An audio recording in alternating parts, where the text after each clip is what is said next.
Driller here. We're going to be taking a look at a kind of exciting rifle in my opinion. It's kind of underrated, and we're back with our fireside chat. So let's take a look at this guy.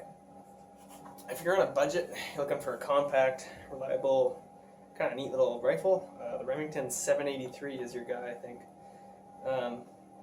It's a really good deal for your money. I think they're going for about, this is the heavy barrel version, so 16.5-inch barrel. They go for a little more. I think they're about $500. And then you can get like a regular one with like the 22, 24-inch barrel for about $400, $450, which is a really good deal for your money. Start talking about some of the features here in a minute. So what we've got on this rifle, you've got a cylindrical receiver, and it's very strong and rigid, so you're going to have less kind of harmonic issues with your rifles, which is kind of the reason these rifles have such a good reputation for being accurate. Another reason is the stock is pillar bedded, aluminum pillar bedded, so that helps a little bit. I did bed the recoil lug on this, just to kind of snug things up in there a bit. There was a bit of extra space in there. What else should we talk about here? This one, the heavy barrel version, comes with an enlarged bolt handle, which is awesome. That's good value right there in my opinion. The action is insanely smooth. Like there's no problems with the action. It goes straight back forward. It's like Tikka smooth. Like I've owned some Tikkas in the past, and that's what it reminds me of. So that's awesome. Comes with a standard Remington 700 safety, style safety. A stock is just cheap plastic one. Like I said, it's aluminum pillar bedded. If you get the heavy barrel version, chances are your barrel won't actually be free floated. Mine wasn't, and I had to remove some material to inlet for the barrel. So I did that, and then I pillar bedded it while I was in there. Or sorry, not pillar bedded it, recoil lug bedded. What else we got on here? The bolt release is kind of in a cool place. So it's right here. It's really easy to actuate. You literally just kind of push it down and the bolt comes right out. It's really easy. I've had some rifles where it's kind of problematic to get the bolt out, and somewhere it's been easier than this one. A lot of people talk about the rear of the bolt here being cast metal. I don't really care. Like I don't plan on smashing this rifle on a rock anytime soon, so I mean it seems perfectly durable to me. The cool thing about these rifles too is they kind of copied some Savage stuff, like the barrel nut kind of thing. So it's a pre-head spaced kind of deal, and you just tighten your nut and you're good to go. So it makes it easier to swap out barrels, which would be kind of good for competition shooting if you're going to build a rifle off this. But I think it's going to be hard to grow the aftermarket for this rifle because there's so many other rifles in the price range that have gained popularity before this rifle came out, and which really sucks because this is such a good design. It's like, you'll kind of have to look it up online. I'm no gunsmith, but supposedly they've taken some design aspects for some really notorious good rifles and kind of all smushed them together into this rifle, which is good. But you can read that about that. I think Mystic Precision wrote an article about that. The rifle comes standard with a 0 MOA 1913 Picatinny rail on it, which is another good value because those go for $80 to $120 usually. And you usually have to buy them for like a Remington 700 when you buy one. They usually don't come with them. So you get an Accu trigger copy basically in this rifle, and it's adjustable to, I think it's a 1.5 to like 3.5 adjustable or something like that. I just left it the way it was stock. It seems pretty good. I might lighten it a little, but it seems pretty good. And I also like that extra safety aspect. Not that I run around with a chambered round all the time, but it can't hurt to have extra safeties built in. What else is there to say? If I didn't mention, there's 16.5-inch barrel on this heavy barrel version. The barrel's not actually a heavy barrel profile. It's actually medium profile, so which I like because on the Remington website it shows it at 8.5 pounds dry without an optic or anything on it, and that's heavy. But in real life, I weighed this rifle, and it's actually 6.5 pounds, which is awesome. So I don't know why they had it listed at 8.5 pounds. Kind of weird, but so it's much lighter than you expect, which is nice. I actually like that. So I'd rather have the medium profile over the heavy profile because I'm not going to be slinging around downrange all day. I like to take breaks, and usually the barrel heats up after maybe 15 to 20 rounds, which is right when I need to take a break anyways. I notice I've got some extra fancy aftermarket stuff on here, like my homemade cheek pad. If you're on a budget, get some foam, get some duct tape the foam on there, cut it so that when you rest your cheek, like literally rest your whole head and your cheek on there, that you have perfect sight alignment through your scope. It'll help you from having neck problems if you're going to do a lot of long range shooting, so you can rest your whole head on there. You'll also notice I've got a muzzle brake on here that's covered with a blast redirector. So this is the Spectre Ballistics Aegis 30 brake. Thought I'd try it out, and I've got the blast redirector on there, and it seems to be working okay. I think the blast redirector definitely lessens the recoil compensation, but it's kind of nice to be nice on the range and not annoy people with a muzzle brake. Even though there's a guy with a 300 Win Mag that decided to sit right next to me the other day at the range, even though all the benches were empty. The nice big muzzle brakes, literally blowing stuff off of my shooting table, off my bench. Pretty ridiculous, but oh well. It's good training, I guess. What else is there to say about this? Accuracy. Seems to be very accurate. I've been shooting. Mine doesn't like the 150 grain bullets. They seem to get somewhere between 2.5 to 4 MOA, which is really bad. But it likes the 168 grains. I haven't really tried anything heavier than that yet. I might try some 180 grains, see how those go. But the 168 grains, so far I've been able to get half MOA groups with. A lot of the groups, because I've been shooting with the 4-round internal magazine, which I forgot to mention, comes with a detachable 4-round magazine. And it's good quality. It's got plastic follower, plastic bottom, which is fine, but everything that's important is metal. Actual magazine is metal, and the catch on the magazine is metal. So that'll last you a long time. It's not going to be easy to break. Sorry, so I was talking about accuracy there. Yeah, it seems to have a flyer every 4th round, so the 3 rounds will be like sub-MOA, like as in probably under half MOA, and then the 4th round will be way off, like 1.5 inches away or 1 inch away, which kind of sucks. It messed up a lot of my groups, and then some of the groups are perfect, the half MOA groups. So I determined that it wasn't shooter error because I kept, you know your abilities, and you know when a shot's good and when a shot's not good. And I did a lot of groups. So I betted the recoil lug, and that still has been happening. So I decided to upgrade to a chassis just to kind of accurize it instead of... I could also pillar bed the back as well and just have it kind of fully bedded in there. But I don't know. I kind of wanted the tactical look, and the easy way out is to buy a chassis for that and to accurize it. It's the easy way out as well. So that's what I got sitting here that I'll talk about in a few minutes. But I'll quickly talk about the optic I've got on here. So I've got a Bushnell Gauge 3-9 by 40 millimeter. They come with a hashed MOA reticle, which is nice. I think it's about 30 MOA. Yeah, it's 30 MOA of elevation, and I can't remember how much horizontal it is, but it's not as much. It's maybe like 10 or 15. So I don't need to do any internal adjustments, and because this is kind of a multi-purpose rifle, it's my combination precision hunting rifle, so it needs to be light, needs to be variable power, like lower range power to medium range power. That's why I chose this optic, but I'm finding it might be limiting the accuracy of my shots too, just because the 9 power is not quite enough at 200 yards, because that's what I typically shoot my groups at, and I'm more used to higher power optics because this was kind of like a purpose build.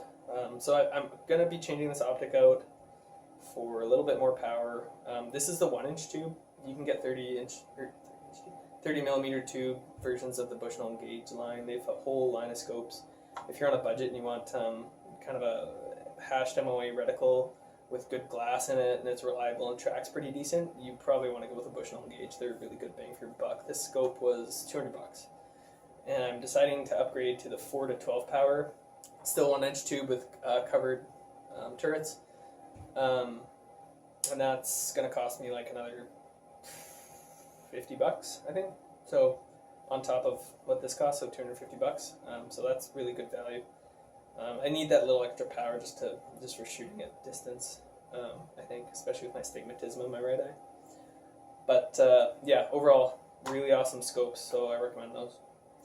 I think we've gone over the rifle enough. Let's talk about some of the upgrades I'm doing to the rifle. Okay, so we've got MDT LSS chassis here. Comes with the action screws and comes with the grip screw already in there, which is nice. I didn't realize that. So seems pretty light. Not as light as I expected. There's a little bit of weight back here in the rear, which is fine. It'll be good for a 16.5-inch barrel rifle, which is what this is. Anything longer kind of looks funny to me, and I would go with the LSS XL, but they don't make the LSS XL for the Remington 783. So I'm limited to this chassis and the new Oryx chassis that's coming out in December, and I just didn't want to wait that long, to be honest. So I ended up getting this guy. Some feedback. I already knew this when I bought it, but MDT needs to put lateral M-lock on this. Like, that's ridiculous not having lateral M-lock slots on here. Like, there's bipods and stuff that attach laterally on M-lock that would be nice to be able to use on this. There's accessories if you want to mount anything to the side. You can't. There's only, 45-degree angle M-lock slots on here, and then the bottom M-lock slots, which kind of sucks. But I know their goal was to make a light chassis system, but, the Savage 10BA uses a modified version of this chassis with lateral M-lock slots, which I would have liked to see on this. So yeah, looks like a pretty good chassis. I'm excited to slap it together. It won't take very long because it's just a drop-in kind of deal. And if you're not familiar with these use V bedding. So basically it's kind of like a V shape in the aluminum. It's more subtle, like you can't really see it all that well. But anyways, it secures the action properly and increases consistency and thereby accuracy of the rifle by about up to 21%, they say. So we'll see how that goes. My accuracy increases by 21%. I'll be pretty impressed. So I ordered some mags too. Got 2 of those, and I got some secondhand parts, a carbine buffer tube and Magpul CTR stock and just a standard pistol, A2 pistol grip. So we'll be slapping that together, and I'd like to thank Barney or Hungry from CGN, who gave me a good deal on this, and another guy, I can't remember his username, but he traded me this, and these things are hard to come by. The mil-spec ones are easy to come by, but I needed a carbine one because this is commercial. This is a commercial stock, so I needed a commercial tube. And they're actually hard to come by these days for some reason. I'm not sure why. So thanks a lot for that. Anyways, so let's see what this thing looks like put together.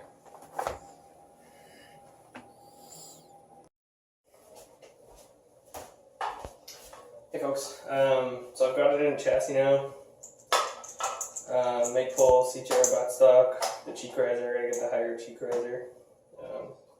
That's okay. I got the MDT rail, so I can mount a bipod on there. With how short this fore end is, that's one thing I don't like about this chassis. I ended up going with a Fab Defense T-pod, so I've got that on order. It's going to be here in a bit. It's going to look a little weird because you're going to have an angled, or not an angled foregrip, but just a foregrip on here. But that'll be good for hunting. You can carry it kind of like this, and then you'll be able to bring it up quick and take a shot. And then if I need a bipod, you just press the release and it splits in half and the 2 legs come out. So that should be okay. It also cants and pans as well, that bipod. So it's actually a pretty cool package. So far, I haven't shot it yet. I'm hoping to get it out next weekend. But it feels really nice. Feels a little bit heftier than the original stock, obviously.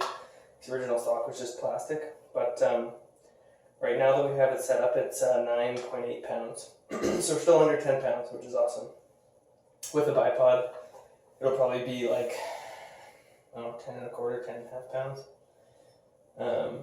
So not too bad. I did put a heavier optic on it. I had a 3x9 Bushnell gauge on there, and I was kind of wanting a little bit more magnification, just because I've been shooting groups at 200 yards and I had astigmatism on my right eye, so it helps a little bit, just have a little more magnification. Not only that, it helps a little bit to see like mirage and those kinds of things a little bit better.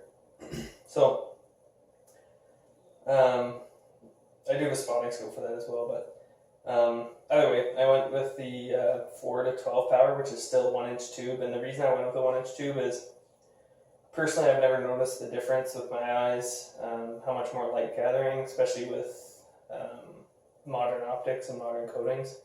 I don't notice the difference between light gathering between a 30mm tube and a 1-inch tube, and I'm also usually shooting during the day. I've never noticed the difference in twilight hours either, and I've owned both types of scopes, and 30mm tubes are just way heavier, so I decided to go with 1-inch. Yeah, these Bushnell gauge scopes are really good bang for your buck.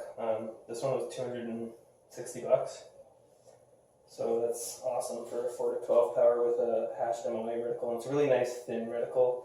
You can see it in dim light still just fine, but it's nice to have that thin reticle for the precision shooting aspect. What else do I have to say about this chassis?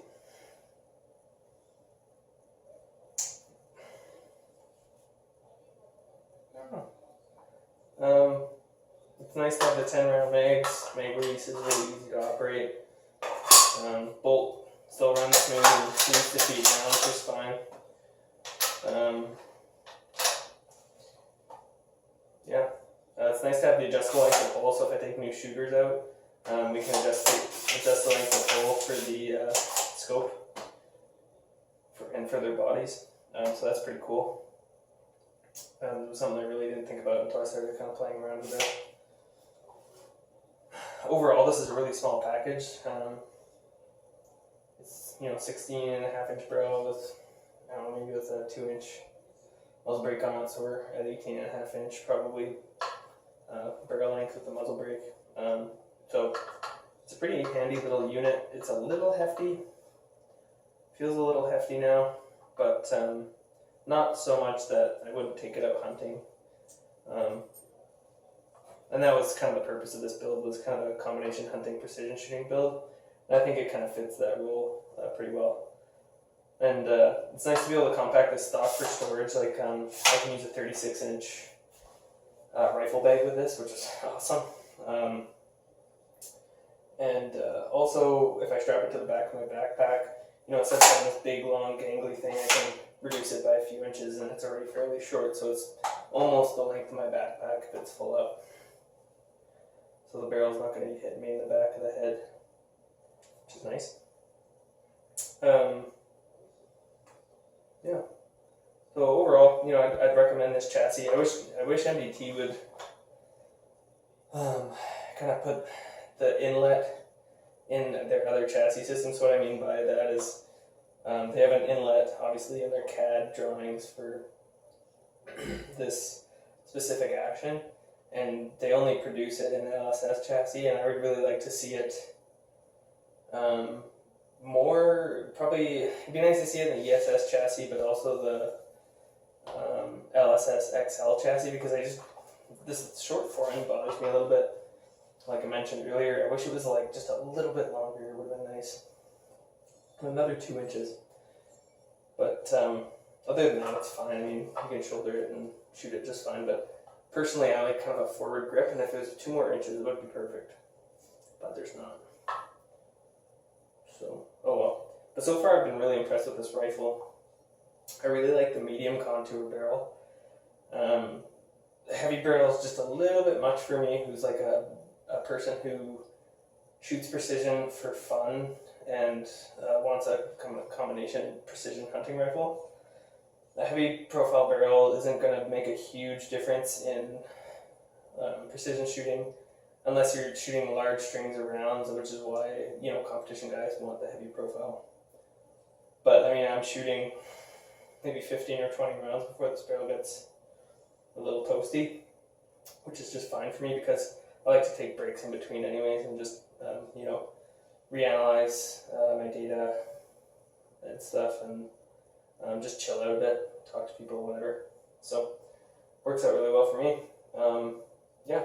So overall, I really like this rifle so far, and it's a really good bang for your buck. It seems to be pretty accurate. I want to get out and test the accuracy now that it's in this chassis, but I have a little bit more magnification as well. Because before I was getting about half MOA groups at 200 meters, which is about 220 or 230 yards, if I remember correctly. And I think I could shrink those down because I think that half MOA is almost shooter error because, I can see my, when I'm firing, I can see my reticle moving just about that much, about half MOA. Enough to make half MOA inconsistency.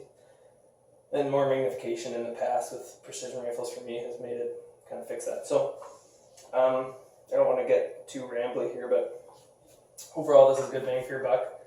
I've been getting the occasional, out of how many groups have I shot? A lot. And I was working up loads too, so it took a little while. The barrel seems kind of picky. It doesn't like 150s, it likes heavier bullets. So once I got kind of dialed in a bit, I've been getting probably somewhere between 1 inch or 1 MOA groups, I guess, and half MOA groups. And I would like to shrink it down a little bit just to kind of get the average of the groups sub MOA. So if I could average my groups at 3/4 MOA or something, I'd be happy, more than happy. Because even at 1,000 meters, if I could shoot this up to 1,000 meters, that kind of accuracy is still fine. Yeah. So, but this is kind of practical to maybe 800 meters with the velocities I get out of it, because once you hit that transonic range with your velocities at whatever distance you're shooting, which can also change with the conditions, obviously, your bullet can become unstable and they'll just fly all over the place. So.